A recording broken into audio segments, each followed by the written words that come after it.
നമസ്തേ പ്രിയമുള്ള പ്രേക്ഷകരെ, നമ്മുടെ ചർച്ച ചെയ്യുന്ന ജ്യോതിഷ വിഷയം വാരഫലമാണ്. നിങ്ങളുടെ ഈ ആഴ്ചയാകുന്നു.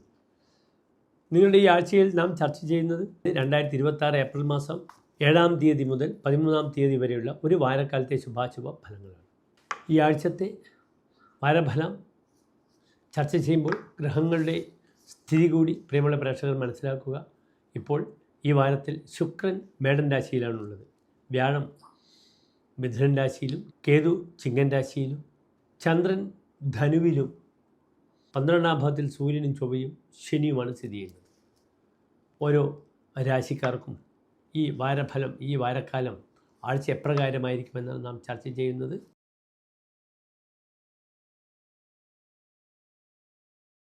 കാർത്തിക നക്ഷത്രത്തിൻ്റെ അവസാനത്തെ 45 നാഴിക, രോഹിണി മകയിരം നക്ഷത്രത്തിൻ്റെ ആദ്യത്തെ 30 നാഴിക വരുന്ന 2.25 നക്ഷത്ര സമൂഹം.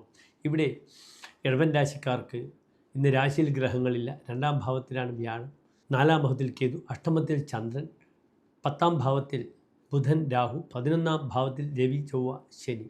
ഇവിടെ ആരോഗ്യ വിഷയമാണ് ഇടവൻ രാശിക്കാർ ഏറ്റവും അധികം ശ്രദ്ധിക്കേണ്ടത്. കാരണം എന്താണ്?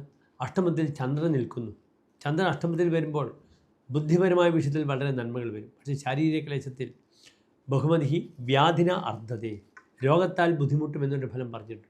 അതിൽ ഇടവൻ രാശിക്കാർ വളരെ ശ്രദ്ധിക്കണം. മരുന്ന് കഴിക്കണമെന്നൊരു സമയമാണെന്ന് അറിയുക. ഒരു ഊർധ്വമുഖ രാശി കൂടിയാണ്. രോഗം വന്നാൽ പെട്ടെന്ന് വർധനമൊക്കെ വരാൻ സാധ്യത വളരെ കൂടുതലാണ്. കർമ്മ മേഖലയിൽ പ്രയാസങ്ങളൊന്നുമില്ല. കർമാധിപനായ ശനി ഇടവൻ രാശിക്കാർക്ക് എവിടെ നിൽക്കുന്നു? 11-ാം ഭാവത്തിൽ സൂര്യനോടും ചൊവ്വയോടും കൂടി നിൽക്കുന്നു. പലപ്പോഴും പല പ്രമോഷനും അധികാരങ്ങളും തനിക്ക് ലഭിക്കുന്ന സമയമാണ്. പ്രത്യേകിച്ച് വക്കീൽ, അപ്രകാരം മജിസ്ട്രേറ്റ്സ്, ന്യായാധിപന്മാരുമായി ബന്ധപ്പെടുന്നവർക്കും പല ദൗത്യം ഏറ്റെടുക്കുന്നവർക്കും വളരെ ഗുണമാണ്. ഒരു കാര്യം ശ്രദ്ധിക്കണമെന്ന് മാത്രം, മറ്റവരുടെ കുറ്റങ്ങൾ, കുറവുകൾ ഇതൊക്കെ പരസ്യമായി പറയുകയോ അവരെ ദൂഷിക്കുകയോ ചെയ്താൽ ഇതറിയുന്നവർ തന്നെ തുച്ഛ ചിത്തനായി, മോശക്കാരനായി ചിത്രീകരിക്കും. തനിക്ക് പലപ്പോഴും ലഭിക്കേണ്ടുന്ന നന്മകൾ ഈ പരദൂഷണം കാരണം നഷ്ടപ്പെട്ടു പോകുമെന്നൊരു ഫലവും ഇടവൻ രാശിക്കാർക്ക് ഈ ഒരു വാരത്തുകൊണ്ട് വളരെ ജാഗ്രത പാലിക്കണം. പലപ്പോഴും റിലേഷൻസ് ബ്രേക്കാവുന്ന സമയമാണ്. ശുക്രൻ 12-ാം ഭാവത്തിൽ നിൽക്കുന്നു. ചില ഘട്ടത്തിൽ കാശ് വരാം, ചിലപ്പോൾ ധനം അപ്പോഴത്തെ അപ്രകാരം തന്നെ നശിച്ചും പോകാം. ജനങ്ങളുമായി അനാവശ്യമായ വാക്ക് തർക്കങ്ങൾ വരുന്ന സമയമാണ്. ജനാനം വിരോധം സദാസോ കരോതി, ജനങ്ങളുമായി വിരോധമുണ്ടാകുന്നു.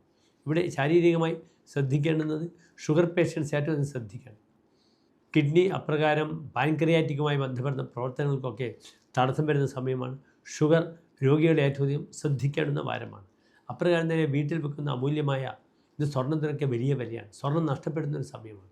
അമൂല്യമായ ആഭരണങ്ങൾ നഷ്ടപ്പെട്ടു പോവുക, അല്ലെങ്കിൽ ആർക്കെങ്കിലും വലിയ കല്യാണത്തിനൊക്കെ പോകേണ്ടുന്ന രീതിയിൽ പഴയ കാലത്തുണ്ട് സ്വർണ്ണങ്ങൾ കഴുത്തിലണിയാൻ കൊടുക്കുക, അത് നഷ്ടപ്പെട്ടു പോവുക, സ്വർണം നഷ്ടപ്പെടുന്ന സമയമാണ്. അതേ രീതിയിൽ ബാങ്കിൽ വെച്ച സ്വർണ്ണാഭരണങ്ങൾ തിരിച്ചെടുക്കാൻ പറ്റാതെ തനിക്ക് ബുദ്ധിമുട്ട് വരുന്ന സമയമാണെന്ന് പ്രത്യേകം മനസ്സിലാക്കണം.